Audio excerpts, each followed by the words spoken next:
Today, we're going to talk about connecting to your positive self-identity. Hi, my name is Michelle Liddy. Welcome to Living a Limitless Life. I help people connect to a positive self-identity for growth and expansion in all areas of our lives.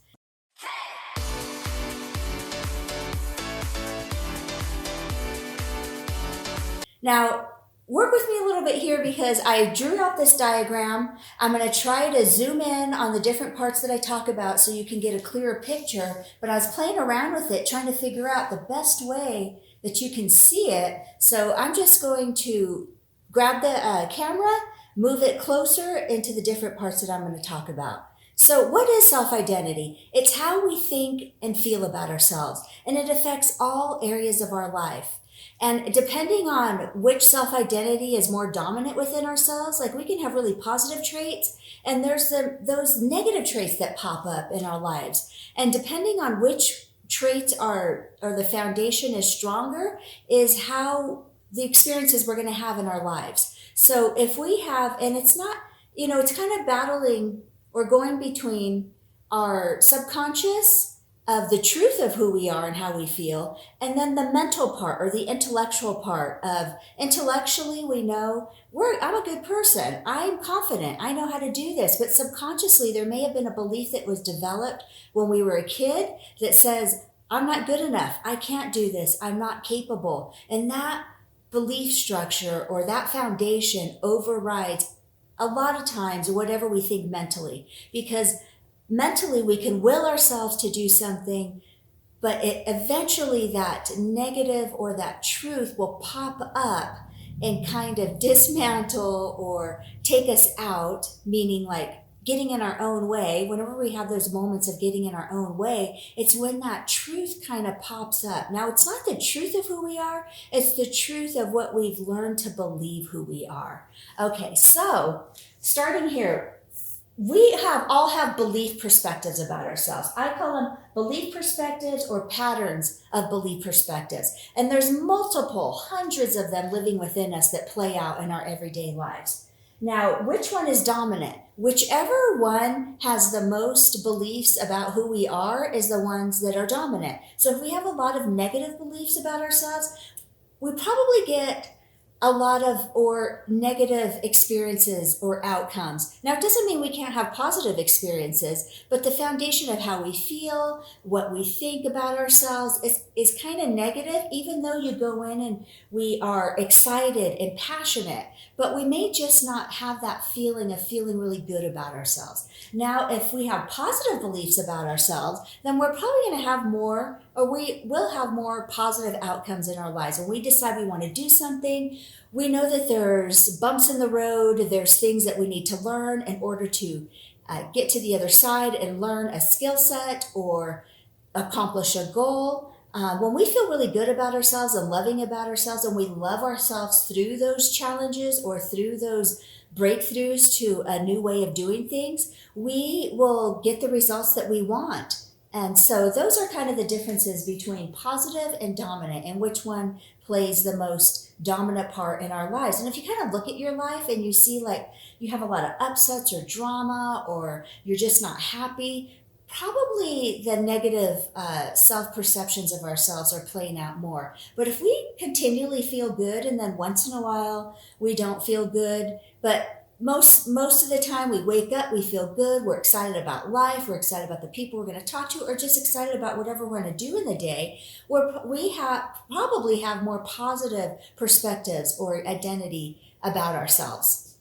Now, I broke it into positive, just an example of positive belief patterns and negative belief patterns. And these are just examples, and there's hundreds of different ones that I could use. And in later videos, I will show different belief perspectives and how they play out in our lives, and how we want to kind of flip that foundation to a positive foundation of how we think about ourselves, moving away from that negative foundation of how we think about ourselves. And no, this is not your fault. You're not doing, there's nothing wrong or incorrect. It's something that we learned that we didn't know any better when we were younger. It was how we were treated and interpreted our identity. So if we were treated very badly, we probably identified with ourselves as not being a very good person, or not being capable, or not being competent. You were young, you were a kid, you didn't know. We were trying to gather this information and put together who we are.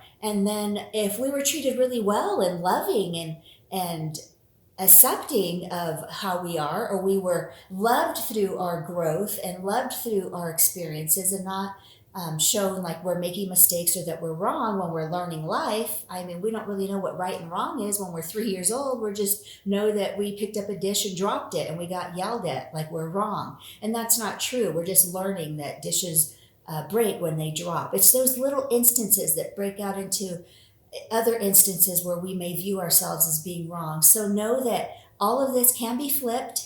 You can step into a positive self identity, and you can start living the life or the dreams or the goals that you want in life.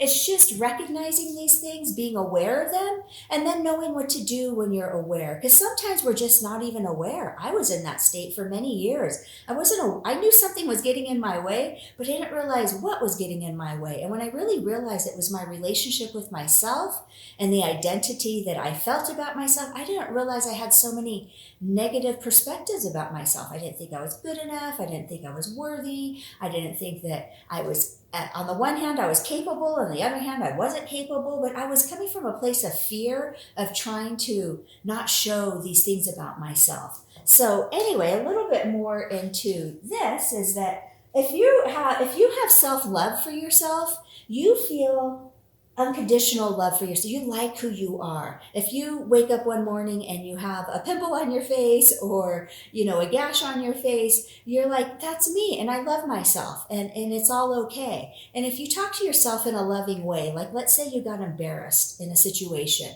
and you kind of think about yourself like, gosh, I was kind of embarrassed, but that's okay. It's life. I'm good. I feel good about myself. It's okay. You look at yourself, you think about yourself in a loving, caring way, like, I feel good about myself. I like who I am. I like the way that I speak. I like the opinions that I have. And so when you look at yourself in a loving way, you will in turn start to look at other people in a loving way as well.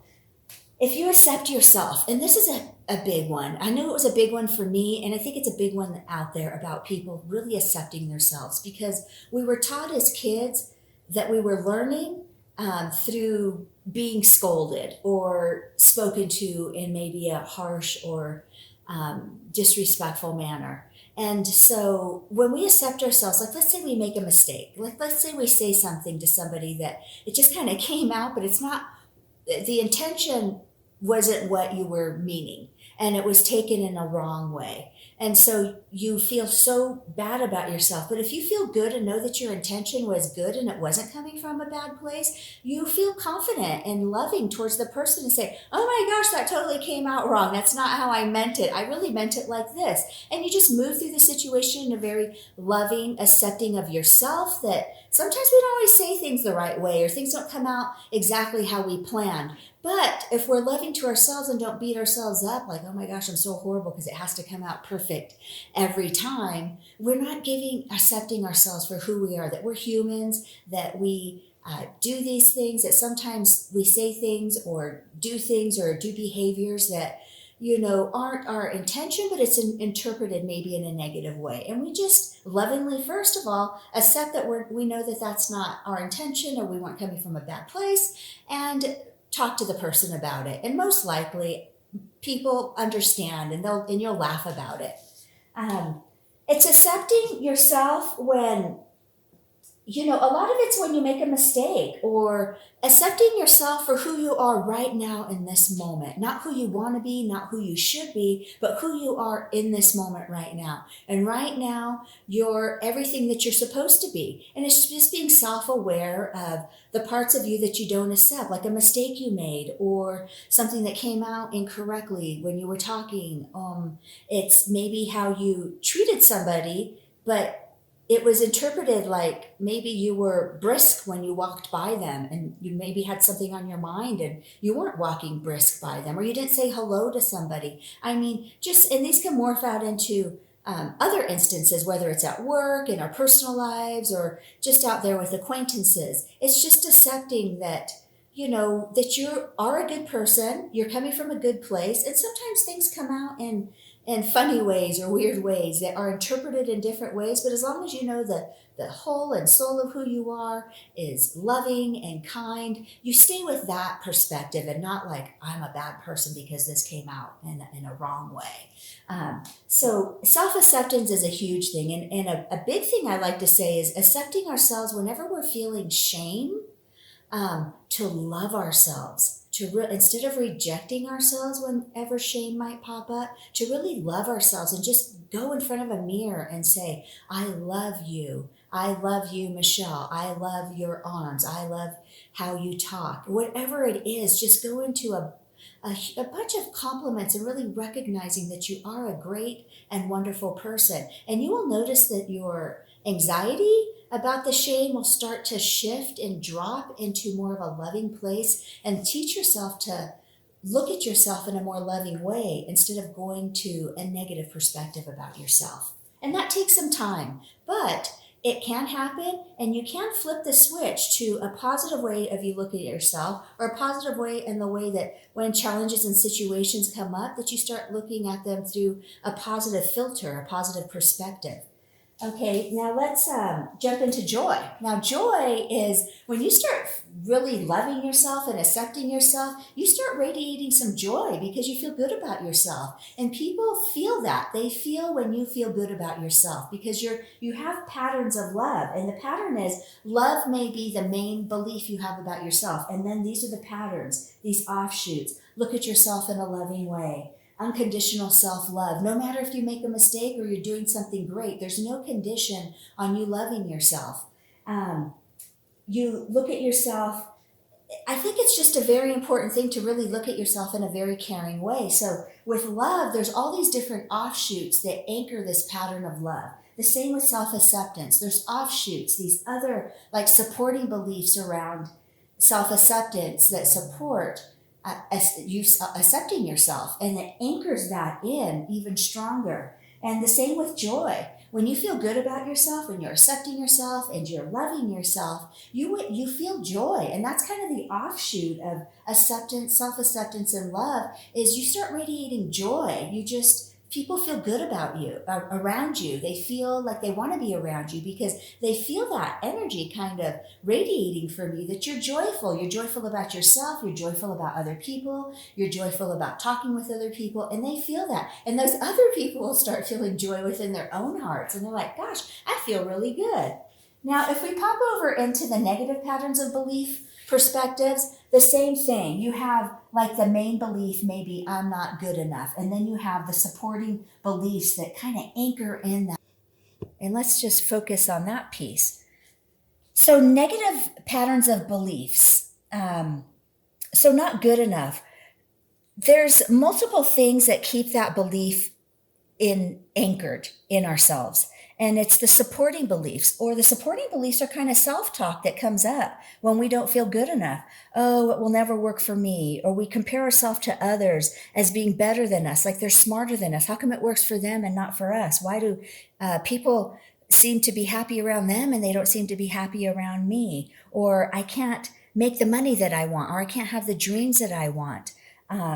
It's not for me, it's for other people. This wonderful life and happiness and happy relationships is for other people and not for me. So these are all the supporting beliefs that keep that main belief anchored. And this is kind of the self-talk. When we don't feel good enough, some of this now these are just examples. You may have other kinds of self-talk, but these are the self-talk that keeps that anchored in. And that's something you want to be aware of when you don't feel good enough, or you feel shame. Shame is attached to not feeling good enough. You want to switch that around and get back into the positive perspectives of loving yourself. Like, I am good enough. I feel good. Oh my gosh, this shame is coming up.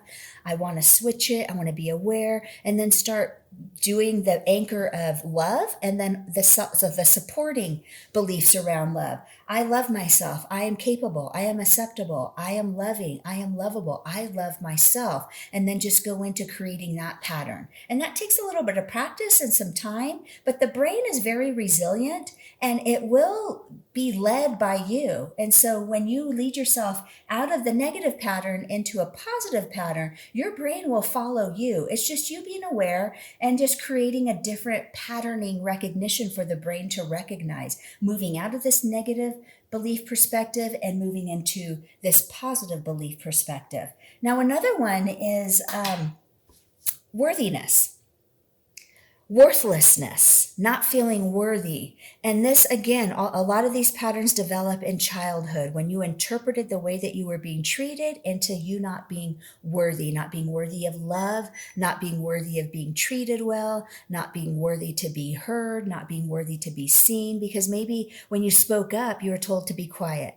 Maybe when you were getting attention by just being silly, you were told to be quiet and stop getting so much attention. So you internalize it's not good to be seen. It's not good to speak up. It's not good to use my voice or talk about what I want to talk about because I'm not worthy enough, because you were shrunken when you were a child.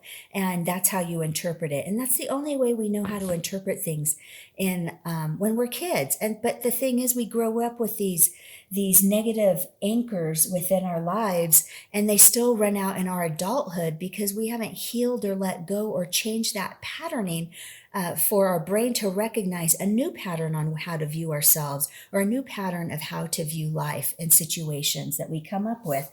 Another big thing is not feeling deserving. So not feeling deserving that definitely played out with me. I didn't feel deserving. Okay, so I've done a lot of jobs where I felt like I had to do the job because that's what society said. I go to school, I get a job, I make money, but I learned a pattern of you do what you don't like. And that's what everybody does, I thought. And that's not true. A lot of people do things, jobs, careers, businesses, entrepreneurship, and things that they are passionate about and love about. But I learned you can't really do what you want to do or you're passionate about. And how can you make money doing what you really want to do? Like, I have to do what I don't want to do because I'm not deserving enough to do what I really want to do, which is this self-identity work and talking about connecting to ourselves in a positive manner. I didn't feel like, in the one sense, I thought, oh, I would really like to do that. But in the other sense, I didn't really believe, can I really do what I want to do? What really makes me happy and brings joy and is really connected to the soul of who I am. And I had to really break through that not deserving belief of not deserving to do my business or talk on YouTube and talk about these subjects. I don't deserve good in my life. I had a lot of not good in my life. So I didn't feel that I deserved good in my life. And I just thought that's the way life was. And realizing that's really not true. I believed that, but I was believing in a false belief of not deserving. I don't deserve to make the money that I want, or I don't deserve to live out my dreams and my goals. And that's not true. I do deserve to make the money doing what I love doing. I do deserve to live out my dreams and goals as long as I feel capable and loving and just learn the steps to these goals, then I can do it and bring out more capability. So that's kind of how the negative patterns and the positive belief patterns play out in our lives. Now, I want to go into this bottom piece, which is really interesting because this, depending on what your dominant patterns are, whichever one is dominant is the outcomes that you're going to have in life. So depending on how many foundations of these positive belief patterns, you probably tend to have more positive outcomes in your life.